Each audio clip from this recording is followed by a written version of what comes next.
Berita terbaru tentang kehebohan dan dampak dari upaya hukum yang tampaknya dilakukan oleh Wali Kota New York agar Benjamin Netanyahu ditangkap saat tiba di Amerika Serikat pada bulan September. Jadi, langkah-langkah Zoran Mamdani telah menghadapi hambatan yang jelas dengan Presiden Donald Trump menegaskan bahawa Perdana Menteri Israel tidak akan ditangkap dalam bentuk apapun selama berada di Amerika Serikat.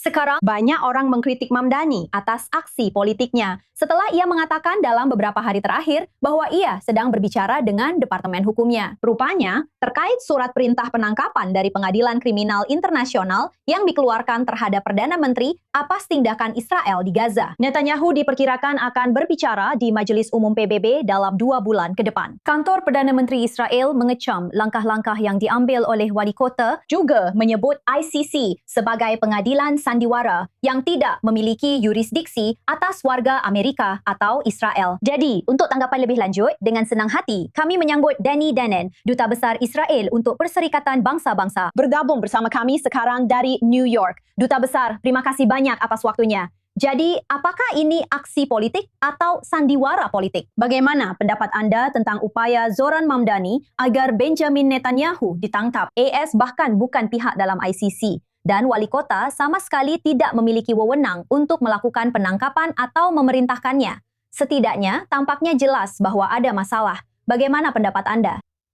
Itu jelas merupakan aksi politik, Anda tahu, pernyataan yang tidak berdasar. Semua orang tahu itu. Mamdani sendiri tahu bahwa dia tidak punya yurisdiksi. AS bukan bagian dari ICC. Tidak ada surat perintah penangkapan yang berlaku di dalam AS. Dan selain itu, ada perjanjian antara PBB dan Amerika Serikat yang memungkinkan para pemimpin datang untuk berbicara di PBB. Saya bisa memberikan Anda daftar panjang para pemimpin yang datang, para diktator, dan mereka membandingkan mereka dengan Perdana Menteri. Mahmud Ahmadinejad datang untuk berbicara di PBB. Muammar Gaddafi, Yasser Arafat. Jadi ini hanyalah sebuah pertunjukan. Mayo Mamdani punya masalahnya sendiri. Sayangnya, dia tidak bisa memenuhi janji-janji kampanyenya. Jadi, alih-alih mengurus soal bas gratis, akomodasi gratis, dan perumahan terjangkau, dia menyalahkan Israel, dia menyerang Israel. Dan jika seseorang harus ditangkap, itu adalah Mayo Mamdani sendiri. Kau tahu, dia menyebarkan kebencian. Dia menghasut orang agar melawan organisasi-organisasi Yahudi. Menyebut mereka, kamu tahu, kekuatan gelap, monster. Dia sebenarnya memuji teroris Hamas yang terlibat pada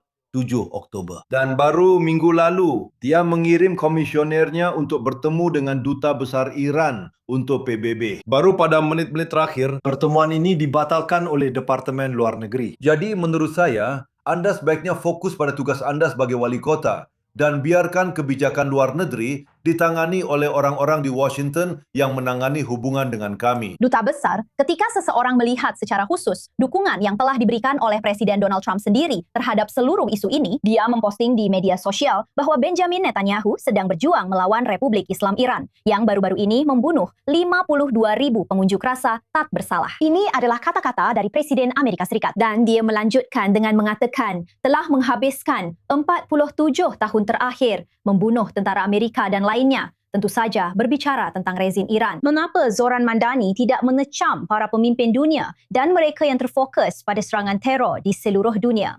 Sebaliknya, dia justru memusatkan perhatian secara khusus pada Israel dan Perdana Menterinya.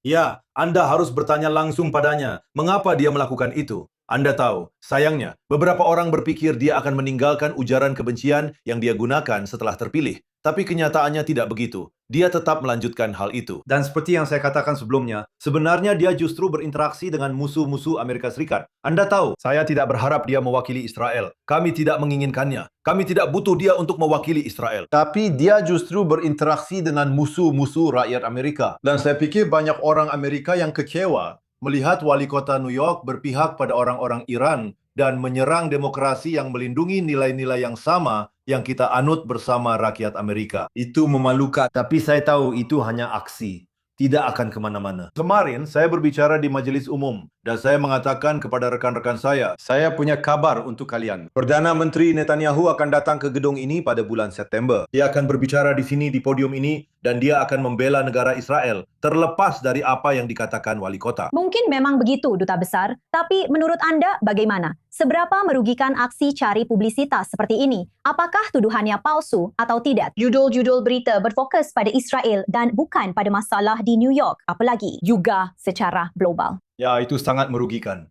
Anda tahu, saya tidak khawatir tentang Perdana Menteri. Anda tahu, kami kuat. Kami tahu hukum. Tapi, saya memikirkan orang Yahudi yang tinggal di IS, yang tinggal di New York, dan mereka melihat wali kota yang menyebarkan kebencian. Antisemitisme sedang meningkat. Alih-alih menangani hal itu, dia justru berurusan dengan kekuatan jahat yang menyebarkan kebencian. Itulah masalahnya.